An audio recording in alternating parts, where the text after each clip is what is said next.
Hello, what up guys? How you doing? It is Nasty here. Welcome to a new episode of The Road to Glory. A couple days after we just did episode number 125, where we had a very mixed few games in Division 1, leaving us in a bit of a predicament for this episode. So I've got 4 games remaining in Div 1, and I need to win all of them to win the division. And other than that, it's going to be a bit tough and a bit tense, you know, in order to actually get that to happen. We're still not even safe in the division. We need to get 2 points in order to actually hold Division 1. And, you know, obviously with me needing to win this division, I'm going to need some wins under my belt. So we're currently at 12 points. We need 14 points at least. 23 will win me Div 1. And then I come up against this guy in the first game of the episode. And that's a strong team. You know, obviously he's not got that full chem on Platt and Hart at left back. But other than that, he's got the likes of Heung-min Son. He's got Martial. He's got the pink Gabriel Jesus. All players that I definitely need to be worried about on this game. Now, he held possession incredibly well during this game, and I struggled to get the ball off him. It took me probably the first 6 minutes to get a touch, and I play it through to Kane and score a goal. That's the perfect start to this game, considering I hadn't had the ball. It was just to hit him on the counter as soon as I actually got a chance. And the finishing ability and the composure and stuff of the Englishman is why I absolutely friggin' adore him on this game. He's just been unbelievable for me. He literally fits my method of playing. But that's a hell of a ball over to Heung-min Son, and I actually don't know how the referee has not given anything, or how that ball has not just rolled into the back of the net. I probably should have given a penalty away there. But we give a sloppy free kick away at this point in time. He steps up with Xherdan Shaqiri, whips this one into the box for Adam Lallana, of all people, to get up in the air and nod that one into the back of the net. A fine header, to be fair, but I don't know how he's managed to beat a defender in the air. That was just not good. Anyway, we push on in this game, and it's going to be a tough one now because I obviously got my goal. It was relatively lucky, I guess you could say. We hit him on the counter-attack straight away. But then this guy was holding possession well. He then got his equaliser, and I just felt like the game was probably going to go downhill from there. My first touches and stuff were not quite really working out for me and stuff. I got this little opportunity here. Nacho Fernandez, like, toe punt, rolled it into the defender. It didn't go in the back of the net. I don't know. It wasn't quite working out for me as well as I really wanted it to. This Shaqiri down this side was a real pain, and he plays it into Kyle Walker, who is able to finish that and put it into the back of the net and make me like go down 2-1 in this game. That's not ideal, to say the least.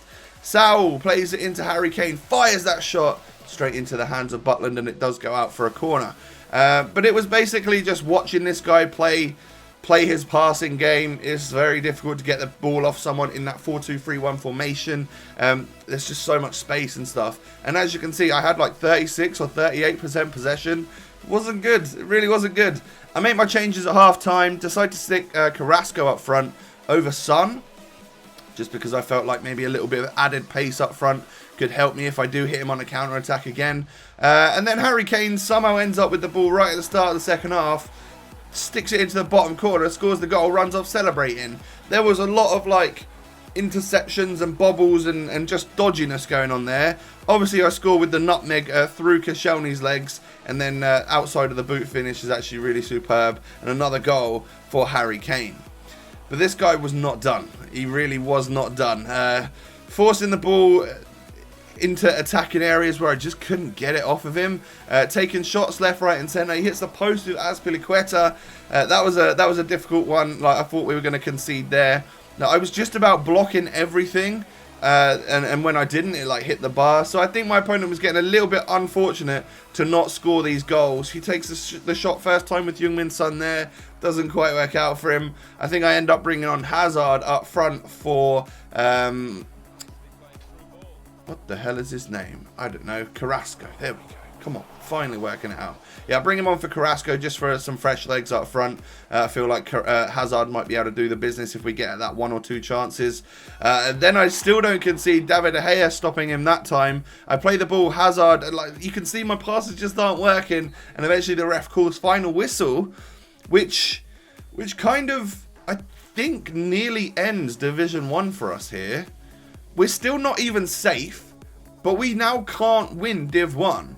So I've got an objective now in the next 3 games to get a point, right? So the Division 1 dream once again seems to be over. But is it going to be as bad as I'm going to get relegated and have to work my way up through Division 2 into Division 1 again? Or can we hold this friggin' thing and get the 7,000 coins and kind of make it worth it?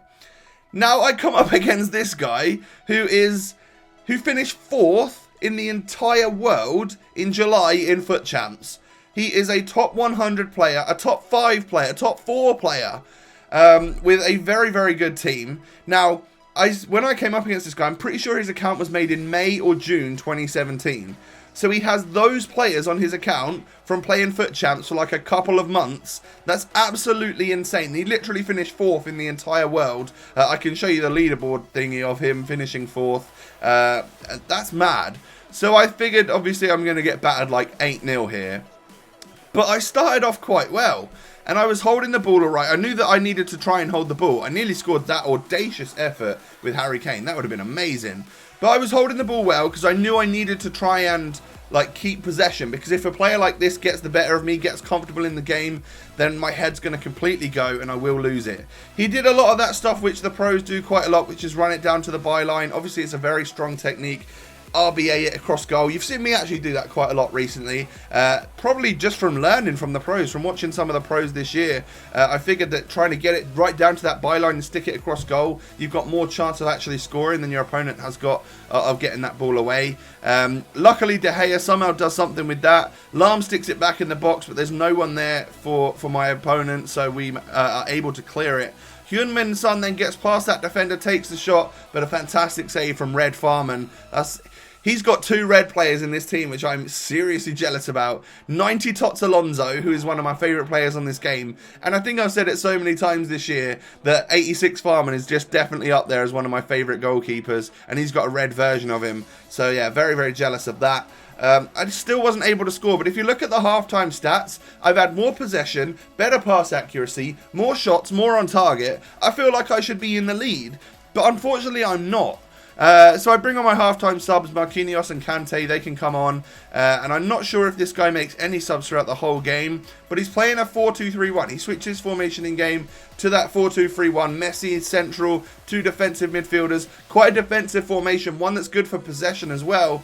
And I obviously couldn't quite break through it. He then gets the ball to Leo Messi, and obviously Messi has got such great composure and finishing ability. And unfortunately for me, I go 1-0 down in like the 68th minute. I kind of didn't think I deserved it. And then what followed for the next sort of 20 minutes of this game was what I kind of expected from a pro. Like, a lot of pressure on me. He was starting to play really well. I started to mess up a lot because I was getting a bit nervous and stuff. And he was getting lots of chances. Fortunately for me, a lot of them were hitting the side netting or the goalkeeper was saving them. But I just couldn't get near him a lot of the time. But fortunately, David De Gea was actually doing quite a good job at that point. 86th minute, he plays it through. Lukaku to Messi, back to Lukaku. Surely that's a goal. But this time, David De Gea sticks it wide instead of into the back of his net. Heung-min Son in the 90th minute plays a advanced through ball to Carrasco to score the goal. He hits it first time, and in the 90th minute in injury time, I'm able to get an equaliser against a top 4 in the world player, you can literally say, because that's where he finished. And I think I deservedly got my equaliser. I wouldn't say that I deserved the win in this game. After the first half, I probably would have said that. But then the second half, he really did come back into the game and put a huge amount of pressure on me, forcing some good saves out of my goalkeeper. But at the end, I genuinely think that 1-1 was actually a fair result. And I think we played all right against this guy, you know. He didn't make any subs, which maybe could have made the difference for him. And as you can see, we get 7,900 coins. So with that one draw, it manages to hold us Division 1. And I want to show you the match facts, actually. As you can see here, I had more possession, same amount of shots, 1 more on target, and better pass accuracy as well. So, if anything, you could say that I just slightly edged this guy, but the stats are there. That's an extremely even game, and I feel like 1-1 was a fair result. So I don't know if this guy is a YouTuber, makes YouTube videos or anything like that. If he ends up watching it, good game, bro. Sorry about the 90th minute goal. You know, that stuff happens on FIFA. So I'm able to hold Division 1. and we get weekend league access. Like, I'm not gonna play that. I'm actually going to Germany this weekend for Gamescom. I'm really looking forward to that. Play some FIFA 18 and all that good stuff, and vlog it for you guys as well, and just hang out with my mates in Germany. It should be a lot of fun. So that has ended our next Division 1 run. We've been in this league now, is it 2 or 3 times? And we've been able to hold it, right? So it's something that is just out of reach of me winning it. But I feel like holding Division 1 and being like a consistent Division 1 player is actually quite a good thing for me. A lot of people think that I'm absolutely terrible at the game. I would say I'm like average or sometimes below average. But then sometimes I can hold my own, as you've seen in today's video. Not quite the results we needed, but we do hold the division, and we go again, boys. I would do my best to try and win this thing before the road to glory is done. If not, if it isn't to be, then so be it. But I will try my hardest, of course, at least one more time to see what we can do. So thank you so much for supporting the video. If you would hit that thumbs up, it would mean the world to me. Don't forget to subscribe to the channel if you're new around here. Have a good one, and I'll catch you next time, boys. Peace.